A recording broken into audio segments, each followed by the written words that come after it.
नमस्कार, मैं अपराजिता। आइए सुनते हैं आचार्य चतुरसेन शास्त्री की लिखी कहानी मरम्मत।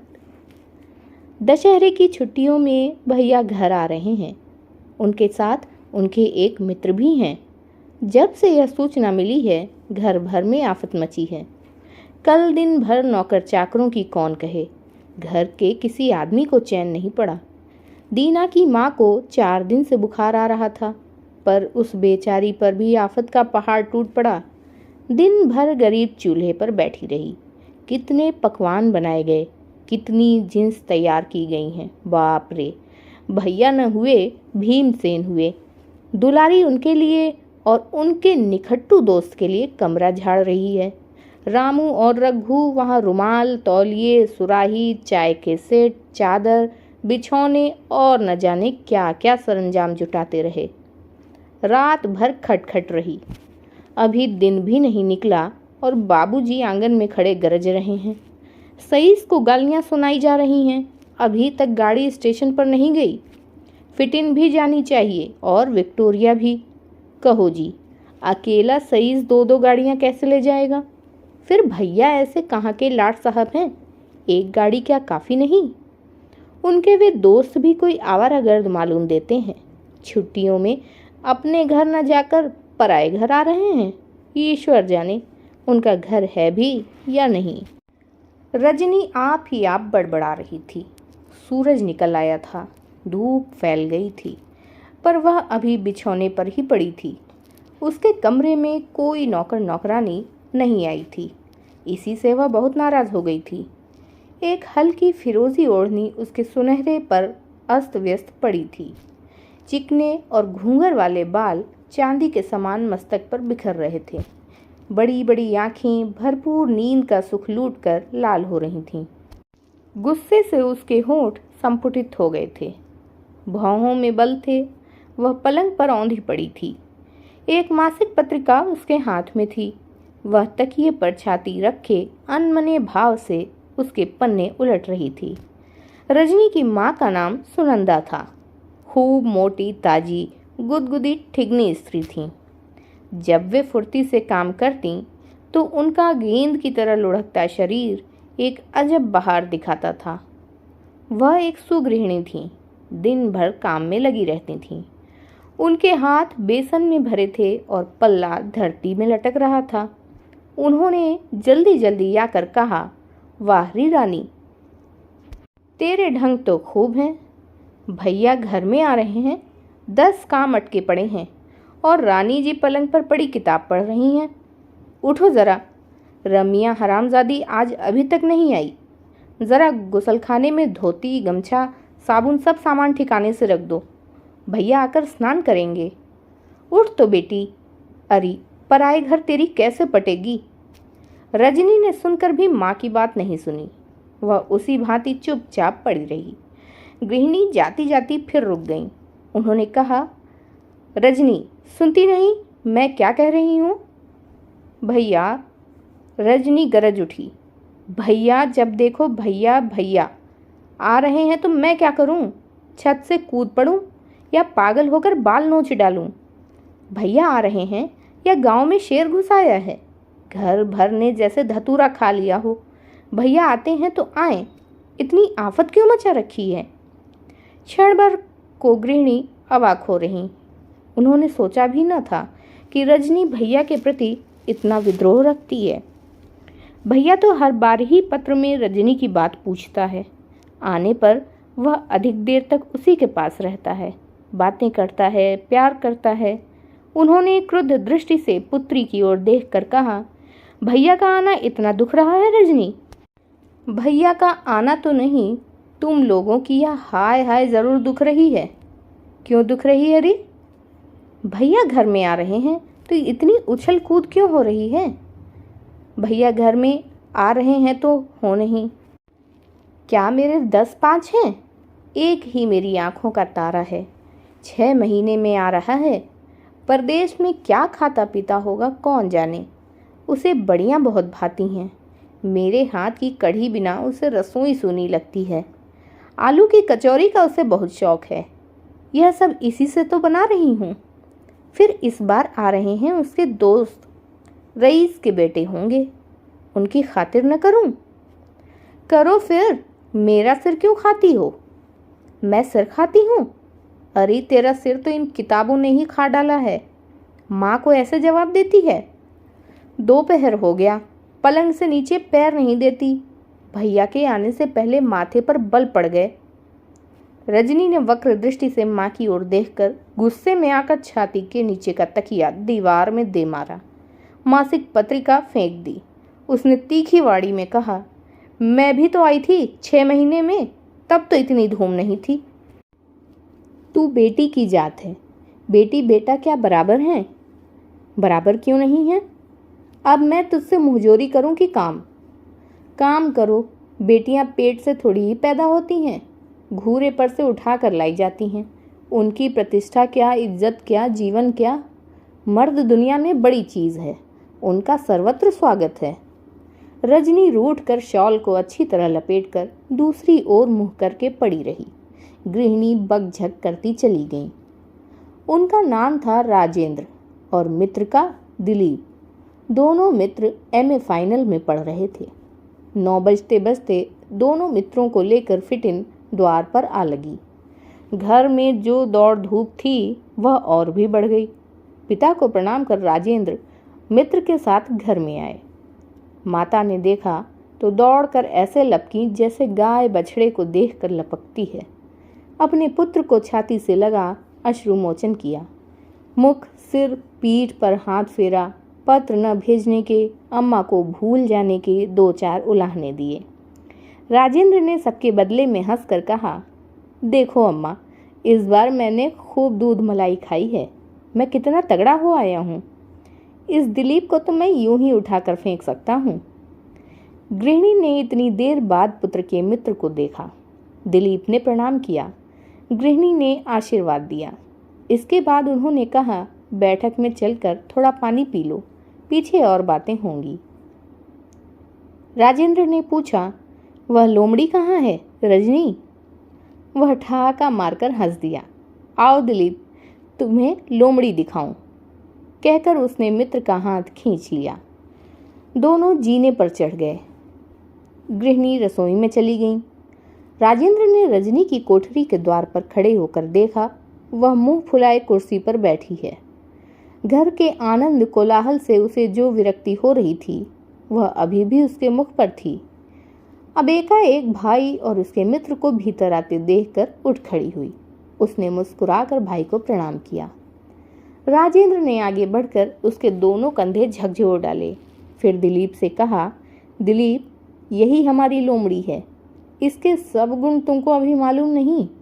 सोने में कुंभकर्ण, खाने में भीमसेन, लड़ने में शूर्पणखा और पढ़ने में बंटाधार, पर न जाने कैसे बीए में पहुंच गई। इस साल यह बीए फाइनल में जा रही है। क्लास में सदा प्रथम होकर इनाम पाती रही है। दिलीप ने देखा एक चंपकवर्णी सुकुमार किशोरी बालिका, जिसका अल्हड़पन उसके अस्त व्यस्त बालों से स्पष्ट हो रहा है। राजेंद्र ने कैसी कदर पर व्याख्या की है। भाई बहन का दुलार भी बड़ा दुर्गम है। वह शायद गाली गुफ्ता धौल धप्पा से ही ठीक ठीक अमल में लाया जा सकता है। दिलीप आश्चर्यचकित होकर रजनी को देखकर मुस्कुरा रहा था। उसे कुछ भी बोलने की सुविधा न देकर राजेंद्र ने रजनी की ओर देखकर कहा, और यह महाशय मेरे सहपाठी, कहना चाहिए मेरे शिष्य हैं। रसगुल्ला खिलाने और रसगुल्ले से भी मीठी गप्पें उड़ाने में एक हैं। जैसी तू पक्की लोमड़ी है वैसे ही ये पक्के गधे हैं, मगर यूनिवर्सिटी की डिग्री तो लिए ही जाते हैं। खाने पीने में पूरे राक्षस हैं। ज़रा बंदोबस्त ठीक ठाक रखना। राजेंद्र ही करके हंसने लगा। फिर उसने दिलीप के कंधे पर हाथ रख कर कहा, दिलीप, रज्जी हम लोगों की बहन है, ज़्यादा शिष्टाचार की ज़रूरत नहीं। बैठो और बेतकल्लुफ़ तुन कहकर बातचीत करो। जब तक राजेंद्र कहता रहा, रजनी चुपचाप सिर नीचा किए सुनती रही। एक आध बार वह मुस्कुराई भी, पर एक अपरिचित युवक के सामने इतनी घनिष्ठता पसंद नहीं आई। दिलीप ने अब कहना शुरू किया, रज्जी, तुम्हारा परिचय पाकर मुझे बड़ा आनंद हुआ। राजेंद्र ने बार बार तुम्हारी मुक्त कंठ से प्रशंसा की थी, अब मुझे यहाँ खींच भी लाए। बड़े हर्ष की बात है कि तुम अपने कॉलेज में प्रथम रहती हो। तुम नारी रत्न हो, मैं तुम्हें देखकर बहुत प्रभावित हुआ हूँ। रजनी ने उनका उत्तर न देकर केवल मुस्कुरा भर दिया। फिर उसने भैया से कहा, जलपान नहीं हुआ न, यहीं ले आऊं? वह जाने लगी तब दुलारी ने आकर कहा, भैया जलपान बैठक में तैयार है। राजेंद्र ने कहा, यहीं ले आ, तुम ठहरो रजनी, दुलारी ले आएगी। तीनों के बैठ जाने पर राजेंद्र ने कहा, रजनी तुम अभी तक अपने कमरे में क्या कर रही थी? मैं विद्रोह कर रही थी। रजनी ने तिरछी नज़र से भाई को घूर कर और होठों पर वैसी ही मुस्कान भरकर कहा, वाह रे विद्रोह, ज़रा सोच समझकर कोई बात कहना। दिलीप के पिता सीआईडी के डिप्टी सुपरिटेंडेंट हैं। मैं तो खुला विद्रोह करती हूँ, षड्यंत्र नहीं। किसके विरुद्ध यह खुला विद्रोह है? तुम्हारे विरुद्ध। मेरे विरुद्ध? मैंने क्या किया है? तुम पुरुष हो ना, इसमें मेरा क्या अपराध है? मुझे रजनी बनने में कोई उज्र नहीं, यदि तुम राजू बन सको। मैं पुरुष नहीं बनना चाहती हूँ, पुरुषों के विरुद्ध विद्रोह करना चाहती हूँ। किस लिए? इसलिए कि पुरुष क्यों सब बातों में सर्वश्रेष्ठ बनते हैं, स्त्रियां क्यों उनसे हीन समझी जाती हैं। दिलीप अब तक चुप बैठा था। अब वह जोश में आकर हथेली पर मुक्का मारकर बोला, ब्रेवो रज्जी, मैं तुम्हारे साथ हूँ, मगर मैं तुम दोनों का मुकाबला करने को तैयार हूँ। पुरुष श्रेष्ठ हैं और श्रेष्ठ रहेंगे। राजेंद्र ने पैतरा बदलकर नकली क्रोध और गंभीरता से कहा। फिर उसने जरा हंसकर कहा, मगर यह विद्रोह उठा कैसे रजनी? रजनी ने नथुने फुला और भौहों में बल डालकर कहा, कल से अम्मा ने और बाबूजी ने घर भर को सिर पर उठा रखा है। 50 तो पकवान बनाए हैं, रात भर खटखट रही, नौकर चाकरों की नाक में दम। भैया आ रहे हैं, भैया आ रहे हैं। मैं भी तो आती हूँ, तब तो कोई कुछ नहीं करता। तुम पुरुष लोगों की सब जगह प्रधानता है, सब जगह इज्जत है। मैं इसे सहन नहीं करूँगी। रजनी ने खूब जोर और उबाल में आकर यह बात कही। सब कैफियत सुनकर राजेंद्र हंसते हंसते लोटपोट हो गया। उसने कहा, ठहर, मैं अभी तेरा विद्रोह दमन करता हूँ। वह दौड़ कर नीचे गया और क्षण भर में ही एक बड़ा सा बंडल ला उसे खोल उसमें से साड़ियाँ, कंधे, लेवेंडर, सेंट, क्रीम और न जाने क्या क्या निकाल निकाल कर रजनी पर फेंकने लगा। यह सब देखकर रजनी खिलखिलाकर हंस पड़ी। विद्रोह दमन हो गया। दुलारी जलपान ले आई। तीनों बैठकर खाने लगे। राजेंद्र ने कहा, कहो विद्रोह कैसे मजे में दमन हुआ? वह फिर भड़क उठेगा, वह फिर दमन कर दिया जाएगा। पर इस दमन में कितना गोला बारूद खर्च होता है, दमन करके शान भी कितनी बनती है। एक बार फिर तीनों प्राणी ठहाका मारकर हंस दिए। जलपान समाप्त हो गया। दिलीप बाबू और रजनी में बड़ी जल्दी पट गई। राजेंद्र बाबू तो दिन भर गांव की जमींदारी की, खेतों की मटरगश्त लगाते और दिलीप महाशय लाइब्रेरी में आराम कुर्सी पर रजनी की प्रतीक्षा में पड़े रहते। अवकाश पाते ही रजनी वहां पहुंच जाती। उसके पहुंचते ही बड़े जोर शोर से किसी सामाजिक विषय पर विवाद छिड़ जाता। पर सबसे प्रधान विषय होता था स्त्री स्वतंत्रता। इस विषय पर दिलीप महाशय रजनी का विरोध नहीं करते थे, आश्रय देते थे, और यदि बीच में राजेंद्र आ पड़ते तो उनसे जब रजनी का प्रबल वाकयुद्ध छिड़ता तो दिलीप सदैव रजनी को ही बढ़ावा देते रहते। तब क्या राजेंद्र दकियानूसी विचारों के थे? नहीं, वे तो केवल विवाद के लिए विवाद करते थे। भाई बहन में प्रगाढ़ प्रेम था। रजनी को राजेंद्र प्राण से बढ़कर मानते। एक बात दिलीप के मन में घर कर गई। राजेंद्र एक सच्चे, उदार और पवित्र विचारों के युवक थे और रजनी एक चरित्रवती सतेज बालिका थी। शिक्षा से उसका हृदय उत्फुल्ल था। उसके उज्ज्वल मस्तक पर प्रतिभा का तेज था। वह जैसे भाई के सामने निसंकोच भाव से आती जाती, हंसती, रूठती, भागती दौड़ती, बहस करती और बिगड़ती थी, उसी भांति दिलीप के सामने भी। वह यह बात भूल गई थी कि दिलीप कोई बाहर का आदमी है। परंतु दिलीप के रक्त की उष्णता बढ़ रही थी। उसकी आंखों में गुलाबी रंग आ रहा था। वह अधिक से अधिक रजनी के निकट रहना, उसे देखना और उसकी बातें सुनना चाहता था। उसका यह अनुराग और आसक्ति रजनी पर तुरंत ही प्रकट हो गई। वह चौकन्नी हो गई। वह एक योद्धा प्रकृति की लड़की थी। ज्यों ही उसे पता चला कि भैया के यह लंपट मित्र प्रेम की लहर में आ गए हैं, उसने उन्हें जरा ठीक तौर पर पाठ पढ़ाने का निश्चय कर लिया। कॉलेज और बोर्डिंग में रहने वाले छात्रों की लोलुप और कामुक प्रवृत्ति का उसे काफी ज्ञान था। वह स्त्री जाति की रक्षा के प्रश्न पर विचार कर चुकी थी। वह इस निर्णय पर पहुंच चुकी थी कि स्त्रियों को अपने सम्मान की रक्षा के लिए मर्दों का आश्रय नहीं तकना चाहिए। वह जब भाई से इस विषय पर जोर शोर से विवाद करती थी, तब आवेश में उसका मुंह लाल हो जाता था। राजेंद्र को तो इसे इस प्रकार उत्तेजित करने में आनंद आता था, किंतु दिलीप महाशय अकारण ही उसका समर्थन करते करते कभी तो अपना व्यक्तित्व ही खो बैठते थे। रजनी ने उन महाशय को प्रेम का खरा सबक सिखाने का पक्का इरादा कर लिया। ये स्कूल कॉलेज के गुंडे लड़कियों को मिठाई से ज्यादा कुछ नहीं समझते। देखते ही उनकी लार टपक पड़ती है। वे निर्लज्ज की भांति उनकी मिलनसारी उदारता और कोमलता से लाभ उठाते हैं। रजनी होंठ काट कर यह सोचने लगी कि आखिर ये पुरुष स्त्रियों के अपमान का साहस ही किस लिए करते हैं। स्त्रियों के सामने जिम्नास्टिक की कसरत सी करना तो इन लफंगों का केवल नाटक है। रजनी देख चुकी थी कि उसने अपने कॉलेज में इन उद्दंड युवकों से कितना कष्ट भोगा था।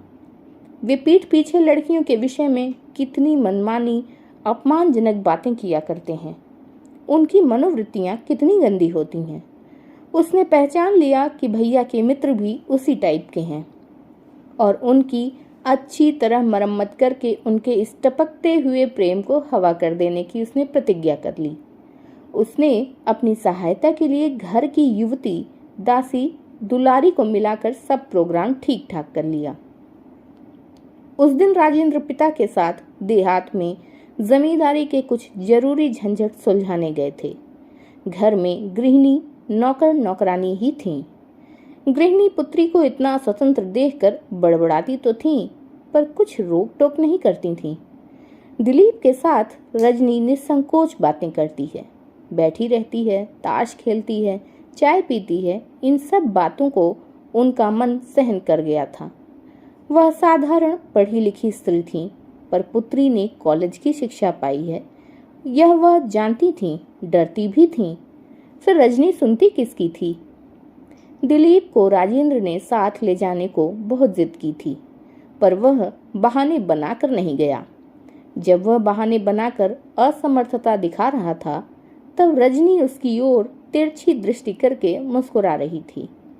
उसका कुछ दूसरा ही अर्थ समझकर दिलीप महाशय आनंद विभोर हो रहे थे। प्रगल्भा रजनी अपनी इस विजय पर मन ही मन हंस रही थी। दिन भर मिस्टर दिलीप ने बेचैनी में व्यतीत किया। उस दिन उसने अनेक पुस्तकों को उलट पुलट डाला।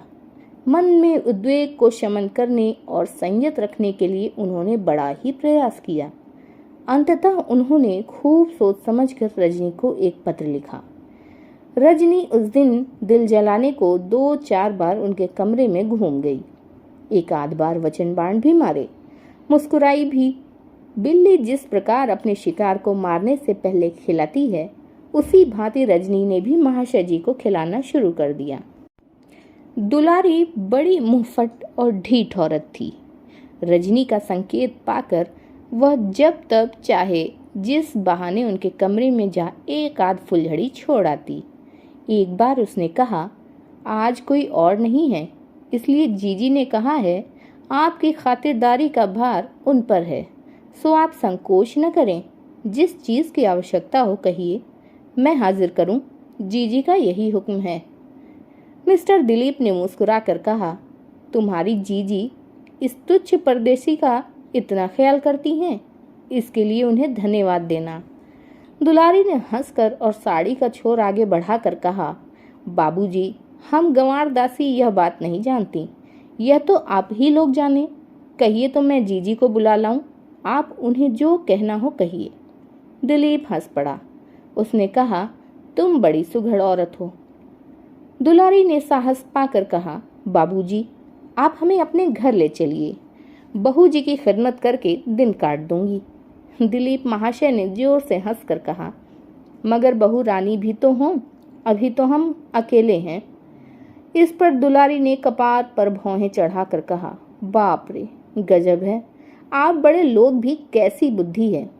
भैया कुंवारे, जीजी कुंवारी, आप भी कुंवारे। भूमिका आगे नहीं चली।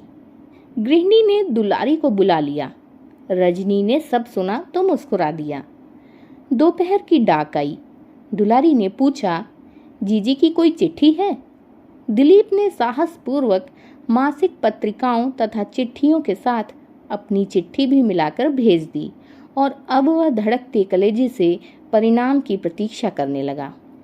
पत्र को पढ़कर रजनी पहले तो तनिक हंसी, फिर तुरंत ही क्रोध से थर थर कांपने लगी। पत्र में कवित्वपूर्ण भाषा में प्रेम की ज्वार का वर्णन किया गया था। एकाएक उनके मन में जो प्रेम रजनी के लिए उदय हुआ, वे रजनी के प्रति कितने आकृष्ट हुए, यह सब उसमें लिखा था। वे रजनी के बिना जीवित नहीं रह सकेंगे, विरक्त हो जाएंगे या जहर खा लेंगे, यह भी लिखा था। अंत में हाथ जोड़कर सब बातें गोपनीय रखने की प्रार्थना भी की थी। पत्र पढ़ने पर रजनी के होंठ घृणा से सिकुड़ गए। वह सोचने लगी, यह पुरुष जाति जो अपने को स्त्रियों से जन्मतः श्रेष्ठ समझती है, कितनी पतित है। इन पढ़े लिखे लोगों में भी आत्मसम्मान नहीं, ये अपनी ही दृष्टि में गिरे हुए हैं। रजनी ने पत्र फेंक दिया। वह पलंग पर लेटकर चुपचाप बहुत सी बातों पर विचार करने लगी। संध्या होने पर दिलीप महाशय आसामी मूंगे का कुर्ता पहनकर घूमने को निकले।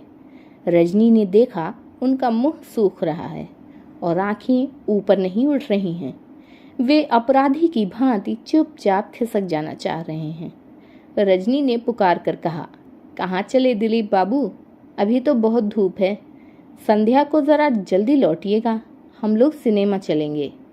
रजनी की बात सुनकर ये रजनी के भाई मित्र सभ्य महाशय ऐसे हरे हो गए जैसे वर्षा के छींटे पड़ने से मुरझाए हुए पौधे खिल जाते हैं।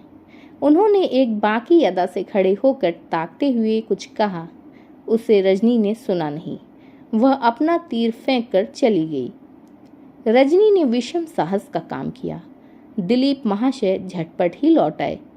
आकर उन्होंने उत्साहपूर्ण वाणी में रजनी से कहा, रजनी, मैं रिजर्व बॉक्स के 2 टिकट खरीद लाया हूँ।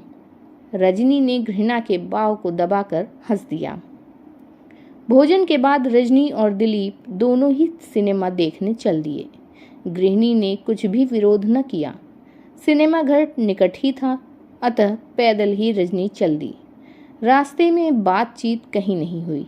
मालूम होता था दोनों ही योद्धा अपने अपने पैंतरे सोच रहे थे।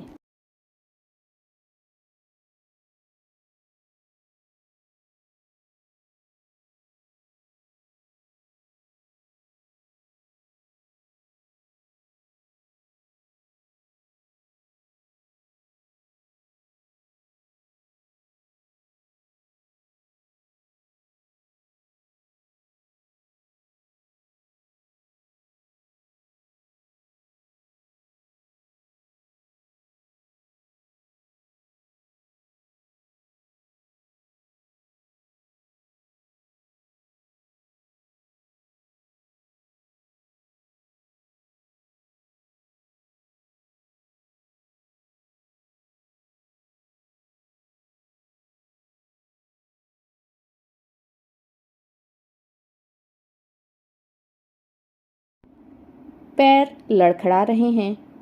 रजनी ने मुस्कुरा कर कहा, क्या आपको बुखार चढ़ रहा है मिस्टर? मिस्टर दिलीप, आपके पैर डगमगा रहे हैं, मुंह सूख रहा है।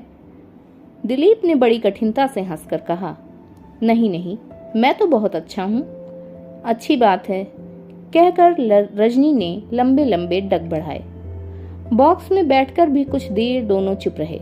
खेल शुरू हो गया था। शायद खेल कोई प्रसिद्धि न था, इसलिए भीड़ भाड़ बिल्कुल न थी। बॉक्स और रिजर्व की तमाम सीटें खाली पड़ी थीं। अपने चारों ओर सन्नाटा देखकर पहले तो रजनी कुछ घबराई, परंतु फिर साहस करके वह अपनी कुर्सी जरा आगे खींचकर बैठ गई। कौन खेल है? दोनों कुछ क्षण इसी में डूबे रहे, परंतु थोड़ी ही देर में दोनों को अपना अपना उद्देश्य याद आ गया। खेल से मन हटाकर दोनों एक दूसरे को कनखियों से देखने लगे। एक आध बार तो नजर बचा गए, पर कब तक? अंत में एक बार रजनी खिलखिलाकर हंस पड़ी। उसे हंसती देख दिलीप भी हंस पड़ा, परंतु उसकी हंसी में फीकापन था। रजनी तुरंत ही संभल गई। उसने कहा, क्यों हंसे मिस्टर? और तुम क्यों हंसी रजनी? दिलीप ने जरा साहस करके कुर्सी आगे खिसकाई। रजनी संभल कर बैठ गई। उसने स्थिर अकंपित वाणी में कहा, मैं तो यह सोचकर हंसी कि तुम मन में क्या सोच रहे हो वह मैं जान गई। सच? रजनी, तो तुमने मुझे क्षमा कर दिया? वह आवेश में आकर खड़े होकर रजनी कुर्सी पर झुका। उसे वहीं रोककर रजनी ने कहा, क्षमा करने में तो कुछ हर्ज नहीं है दिलीप बाबू, मगर यह तो कहो कि क्या तुम उसी खत की बात सोच रहे हो? सच कहो, तुमने जो आज खत में लिखा है क्या वह सच है? दिलीप घुटनों के बल धरती पर बैठ गया, जैसा कि बहुधा सिनेमा में देख चुके हैं। भावपूर्ण ढंग से दोनों हाथ पसार कर कहा, सचमुच रज्जी, मैं तुम्हें प्राणों से भी बढ़कर प्यार करता हूँ। प्राणों से बढ़कर?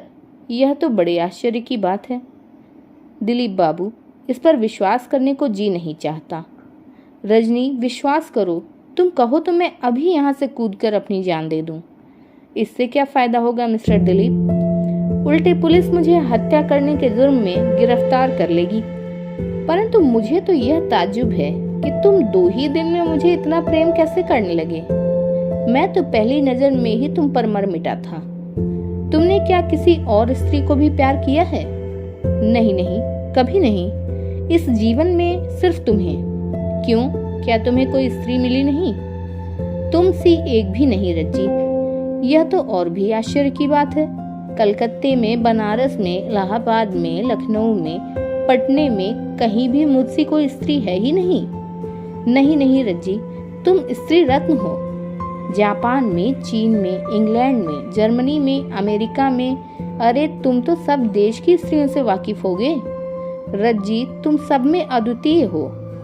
मुझे इसमें बहुत शक है मिस्टर दिलीप। एक काम करो, अभी यह प्रेम मुलतवी रहे। तुम एक बार हिंदुस्तान के सब शहरों में घूम फिर कर जरा अच्छी तरह देखभाल आओ। मेरा तो ख्याल है तुम्हें मुझसे अच्छी कई लड़कियां मिल जाएंगी। दिलीप महाशय ने जरा जोश में आकर कहा, रज्जी, तुम्हारे सामने दुनिया की स्त्री मिट्टी है। अगर यह तुम्हारा अपना वाक्य नहीं मालूम देता, यह तो पेटेंट वाक्य है। देखो, मैं ही तुम्हें 2-3 लड़कियों के पते बताती हूँ। एक तो इलाहाबाद के कस्थवेस्ट में मेरी सहेली है। दूसरी, दिलीप ने बात काटते हुए कहा, प्यारी रज्जी, क्यों दिल को जलाती हो? इस दास पर रहम करो। मैं तुम्हारा बेदाम का चाकर हूँ। अपने नाजुक और कोमल हाथों, कहते कहते उसने रजनी के हाथ पकड़ने को हाथ बढ़ाया।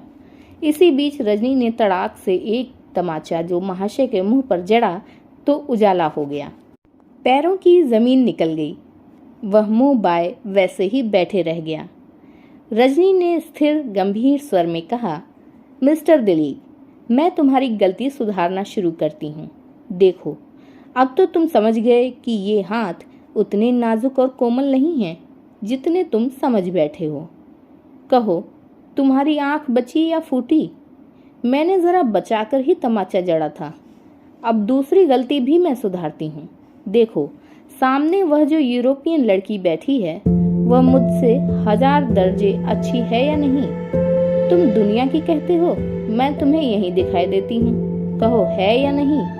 मिस्टर दिलीप की सिट्टी गुम हो रही थी।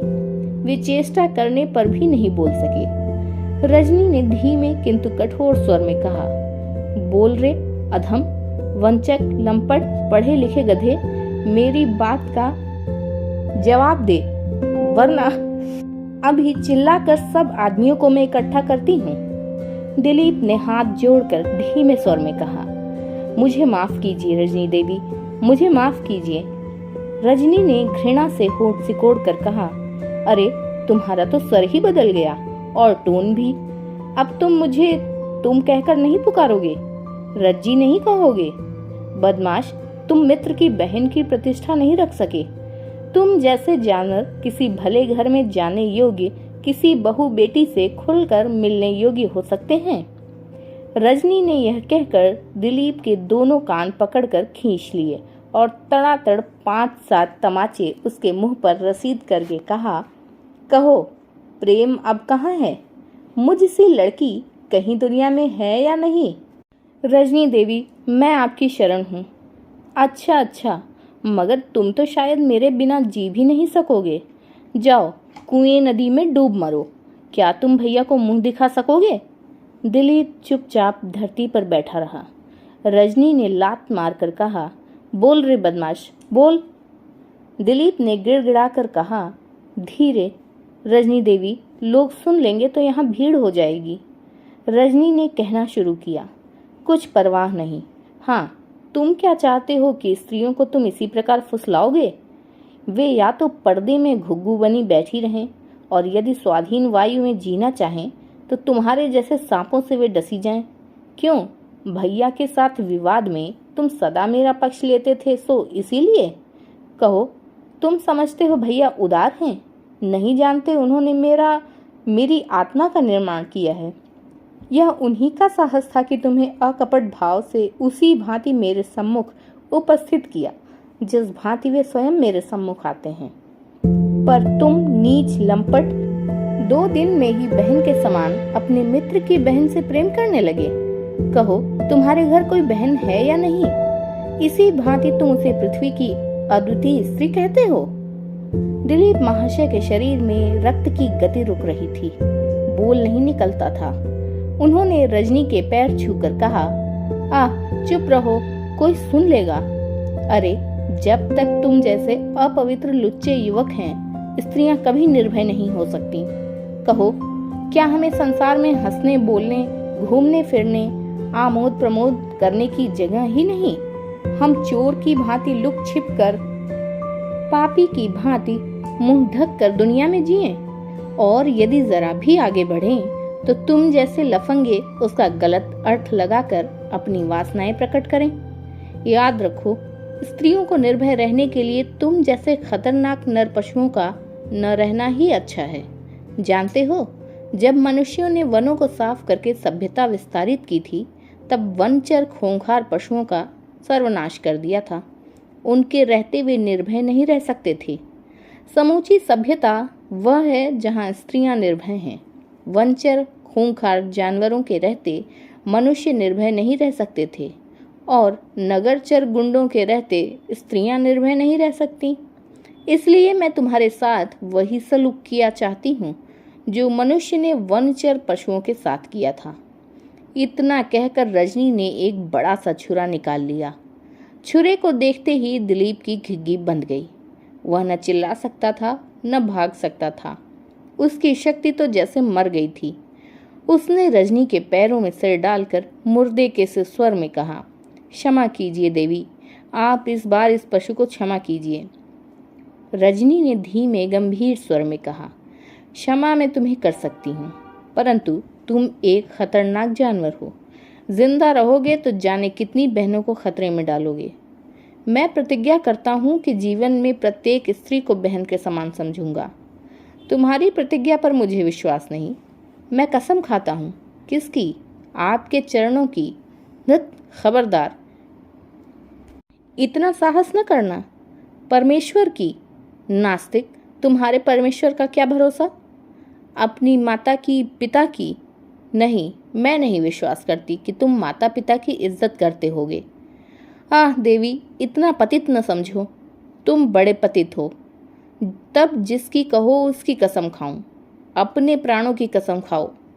मैं अपने प्राणों की कसम खाता हूं कि भविष्य में मैं बहनों के प्रति कभी अपवित्र भाव नहीं आने दूंगा। अच्छी बात है, फिलहाल मैं तुम्हें क्षमा करती हूँ। कुर्सी पर बैठ जाओ। रजनी ने कठिनाई से अपने होठों की कोर में उमड़ती हंसी को रोका। जान बची लाखों पाए। दिलीप महाशय कुर्सी पर धम से बैठ गए। खेल चल रहा था, बाजे बज रहे थे, कोई गाना हो रहा था, पर्दे पर धमा चौकड़ी हो रही थी। इस धूमधाम ने और पीछे की सीट के सन्नाटे ने इस रजनी कांड को और किसी का ध्यान आकृष्ट नहीं होने दिया। थोड़ी देर में इंटरवल हो गया, बत्तियां जल गईं, प्रकाश हो गया। रजनी ने कहा, मैं घर जाना चाहती हूँ दिलीप बाबू, आप चाहें तो यहीं ठहर सकते हैं। दिलीप ने आज्ञाकारी नौकर की भांति खड़े होकर कहा, चलिए फिर। रजनी चुपचाप चल दी। दूसरे दिन तमाम दिन मिस्टर दिलीप कमरे से बाहर नहीं निकले। सिर दर्द का बहाना करके पड़े रहे, भोजन भी नहीं किया। अभी उन्हें यह भय बना हुआ था कि उस बाघिनी ने यदि राजेंद्र से यह कह दिया तो गजब हो जाएगा। संध्या समय रजनी ने उनके कमरे में जाकर देखा कि वे सिर से पैर तक चादर लपेटे पड़े हैं। रजनी ने सामने की खिड़की खोल दी और एक कुर्सी खींच ली। उस पर बैठते उसने कहा, उठिए मिस्टर दिलीप, दिन कब का निकल चुका है और अब छिप रहा है। दिलीप ने सिर निकाला। उसकी आंखें लाल हो रही थीं, मालूम होता था खूब रोए हैं। उन्होंने भर्राए हुए गले से कहा, मैं आपको मुंह नहीं दिखा सकता, मैं अपनी प्रतिष्ठा की चर्चा करने का साहस नहीं कर सकता, पर आप अपनी प्रतिष्ठा की रक्षा के लिए वचन दीजिए कि आप घर में किसी से भी यह बात नहीं कहेंगी। मैं तो तुम्हें क्षमा कर चुकी दिलीप। यह कहिए किसी से भी नहीं कहेंगी। अच्छा नहीं कहूँगी, उठो। किसी से भी नहीं, किसी से भी नहीं, भैया से भी नहीं। अच्छा, भैया से भी नहीं, और उस दुष्टा दुलारी से भी नहीं। रजनी हंस पड़ी, बोली, अच्छा उससे भी नहीं। वह जब मुझे देखती है मुंह फेर कर हंस देती है। वह शायद समझती है तुम जैसा पुरुष पृथ्वी पर और नहीं है। अब जब आप क्षमा कर चुकी फिर ऐसी बात क्यों कहती हैं? रजनी हंसकर चल दी।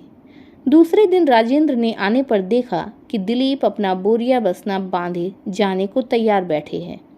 मुंह उतरा हुआ है और वे बुरी तरह घबराए हुए हैं। राजेंद्र ने हंसकर कहा, मामला क्या है?